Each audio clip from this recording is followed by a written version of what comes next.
Hello, welcome back to the reading of the poem of the Man-God, written by Man-God-Vol Volume I, Chapter 118, Part 1, Jesus at the Clear Water Preliminaries for Life in Common with the Disciples.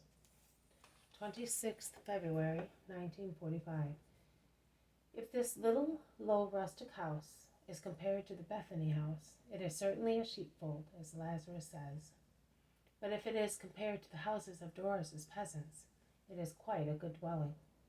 It is very low and very wide, of solid structure. It has a kitchen, that is, a huge fireplace in a room completely blackened with smoke, in which there is a table, some chairs, amphoras, and a rustic rack with plates and cups. A large, coarse wooden door gives light to it as well as access. On the same wall as this door, there are 3 more doors, giving access to 3 long, narrow rooms, with whitewashed walls and a beaten earthen floor. As in the kitchen, in 2 of the rooms there are some light beds. The rooms look like little dormitories. The large number of hooks fixed in the walls testify that tools and probably agricultural products were hung there. They now serve as clothes hooks for mantles and haversacks. The 3rd large room, it is a corridor rather than a room because its length is out of proportion to its width, is empty.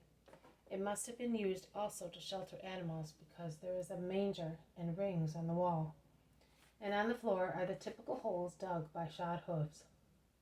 There is nothing in it at present. Outside, close to this last room, there is a large rustic porch, consisting of a roof supported by coarse barked tree trunks, covered with brushwood and slates. It is not really a porch, but a shed, because it is open on 3 sides. 2 are at least 10 yards long. The 3rd side, the narrow one, is about 5 yards long, not more. In summer, a vine stretches its branches from one trunk to another on the southern side. The vine is now bare and shows its skeleton branches. Also, a huge fig tree is now bare, but in summer it must shade the large basin in the center of the threshing floor, which was certainly used to water animals. Beside it there is a rough well, that is, a hole on ground level. It is encompassed by only 1 row of flat white stones.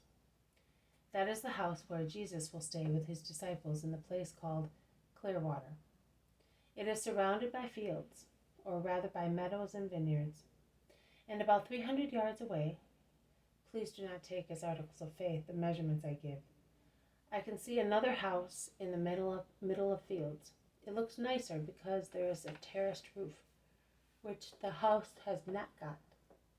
Olive groves and woods beyond the other house prevent one from seeing any further.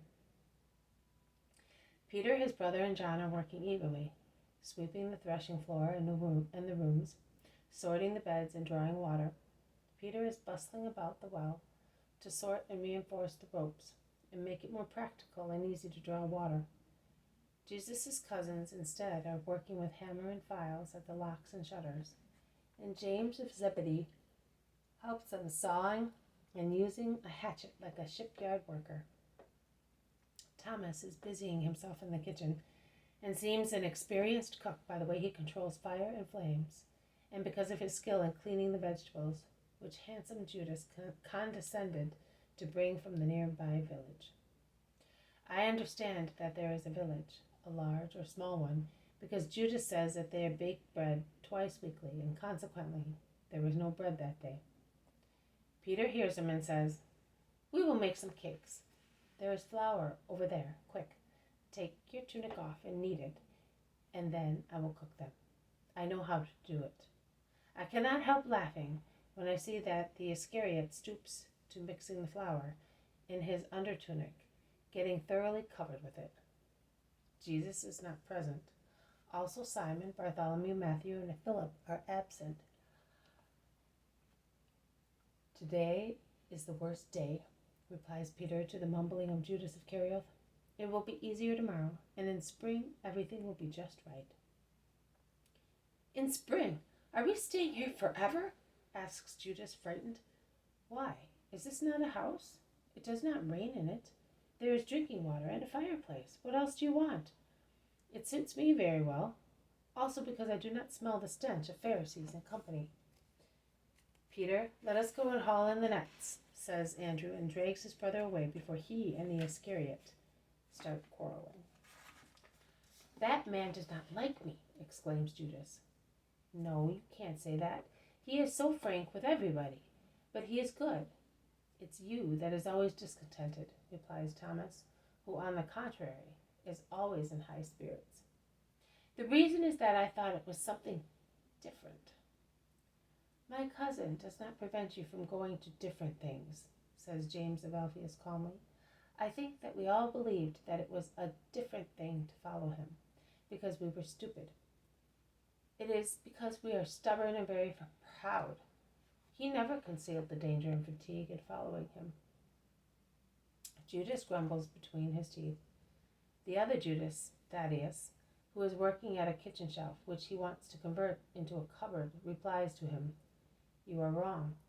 Also, according to our habit, you are wrong. Every Israelite must work, and we are working. Is work such a burden to you? I don't feel it, because since I have been with him, all work is light. I do not regret anything either, and I am happy to be just at home now, says James of Zebedee. We will do a lot here, remarks Judas of Kerioth ironically.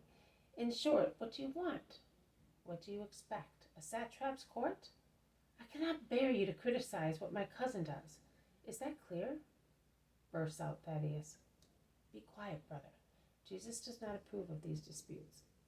Let us speak as little as possible and do as much as possible. It will be better for all concerned. On the other hand, if he is not successful in changing our hearts, can you possibly hope to do it by your words? Says James of Alphaeus. The heart that does not change is mine, isn't it? Asserts the Iscariot aggressively. But James does not reply to him.